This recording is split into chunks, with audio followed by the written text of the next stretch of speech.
Merdeka, salam satu bangsa, satu tanah air. Assalamualaikum warahmatullahi wabarakatuh. Salam sejahtera untuk kita semua. Sahabat, kembali kita pada kisah-kisah sejarah perjuangan bangsa. Di balik pertempuran Jepang dan Belanda di kota Palembang terdapat sebuah berkah dan nikmat yang tak terlupakan bagi Bung Karno dan keluarga, juga bagi seluruh rakyat Indonesia. Seandainya saja tidak terjadi pertempuran antara Jepang dan Belanda di kota Palembang, tentu akan sulit bagi kita meramalkan kondisi Soekarno yang ketika itu tengah berada di pengasingan, tepatnya di wilayah Bengkulu. Selama diasingkan di Bengkulu, tak satu pun pihak yang mampu menentang putusan Belanda.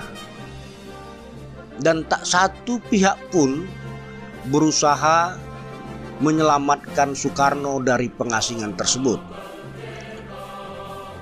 Karena semua keputusan pemerintah kolonial Belanda bersifat final. Kondisi masyarakat yang lemah membuat bangsa Indonesia pasrah menerima apa saja yang telah diputuskan oleh pemerintah kolonial. Kekalahan Belanda di peperangannya melawan Jepang di kota Palembang membuat Belanda terpaksa memindahkan Bung Karno dan keluarga dari Bengkulu. Pada awalnya Bung Karno akan diungsikan ke Australia karena Belanda takut suatu saat Bung Karno akan dijadikan agen propaganda oleh pemerintahan Jepang. Di tengah malam buta, 4 orang tentara Belanda mendatangi rumah pengasingan Bung Karno di Bengkulu.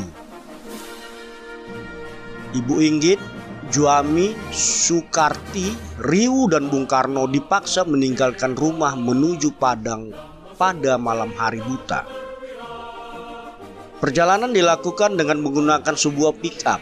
Namun kondisi jalan yang begitu sulit, pada akhirnya Soekarno dan keluarga harus melanjutkan perjalanan dengan berjalan kaki melintasi hutan belantara di Bukit Barisan.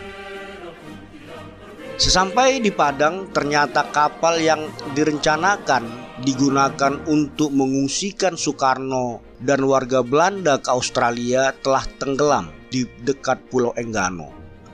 Timbul kepanikan warga Belanda, masing-masing berusaha menyelamatkan diri sendiri dengan menaiki pesawat yang digunakan untuk mengungsikan warga Belanda ketika itu. Di tengah kepanikan warga Belanda, Soekarno dan keluarga berusaha menyelinap dan melepaskan diri dari pengawasan. Bung Karno menemui sahabatnya yang bernama Wowo Runtu. Sepeninggal warga Belanda yang telah meninggalkan Padang, masyarakat terlihat panik dan bingung. Karena mereka ditinggal begitu saja oleh pemerintahan kolonial Belanda yang telah 300 tahun memerintah dan menindas seluruh kehidupan masyarakat. Kondisi ini tentu sangat mengkhawatirkan. Bila tidak diberi arahan secara bijak, bukan tidak mungkin akan berubah menjadi sebuah petaka dan pertumpahan darah. Di tengah kepanikan tersebut, Soekarno meminta Riwu dan Wowo Runtu untuk mengumpulkan masyarakat di sebuah tempat yang cukup luas. Setelah masyarakat di kota Padang berkumpul pada tempat yang telah ditentukan, kemudian Soekarno hadir di tengah-tengah rakyat menyampaikan sebuah pidato. Dalam pidatonya, Soekarno berpesan agar masyarakat tetap tenang dan tidak berusaha melakukan perlawanan terhadap pemerintah Jepang, karena hal itu akan dapat menimbulkan kerugian yang lebih besar dari yang diperhitungkan sebelumnya. Berkat pidato dan penjelasan yang dilakukan Bung Karno, kondisi masyarakat mulai kembali tenang.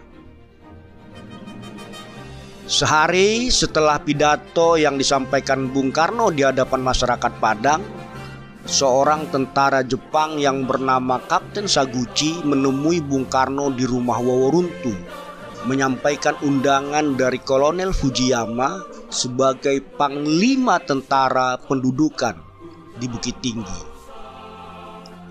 Dalam pertemuan tersebut, Kolonel Fujiyama meminta kesediaan Soekarno untuk membantu Jepang menenangkan rakyat. Bung Karno menerima permintaan Kolonel Fujiyama dengan syarat Bung Karno juga diberi izin untuk bekerja demi kepentingan bangsa dalam melepaskan diri dari belenggu penjajahan. Soekarno juga meminta agar kerjasama yang disepakati tersebut harus diketahui oleh pimpinan tertinggi Jepang yang ada di Indonesia. Mendengar kesepakatan yang dibangun oleh Soekarno dan Kolonel Fujiyama serta melihat hasil kerjasama yang cukup baik di antara keduanya, pada akhirnya Jenderal Imamura yang berkedudukan di Jakarta meminta agar Bung Karno diberangkatkan ke Jakarta. Tak lama kemudian Bung Karno dan keluarga diberangkatkan ke Jakarta menggunakan perahu bermotor yang panjangnya 8 meter, dikawal oleh seorang kapten dan 2 orang prajurit Jepang. Sesampai di Jakarta, Bung Karno menemui Muhammad Hatta di rumahnya. Dalam pertemuan tersebut disepakati kedua pemimpin bangsa itu untuk bekerja sama memperjuangkan kemerdekaan bangsa. Janji dan kesepakatan yang dibangun oleh Bung Karno dan Bung Hatta pada awal kedatangannya di Jakarta setelah pembuangan di Bengkulu merupakan cikal bakal terbangunnya Dwi Tunggal dalam memerdekakan bangsa Indonesia. Demikianlah kisah kembalinya Bung Karno dari pengasingannya di Bengkulu dan awal terbentuknya Dwi Tunggal dalam membangun arah perjuangan bangsa untuk meraih kemerdekaan. Terima kasih.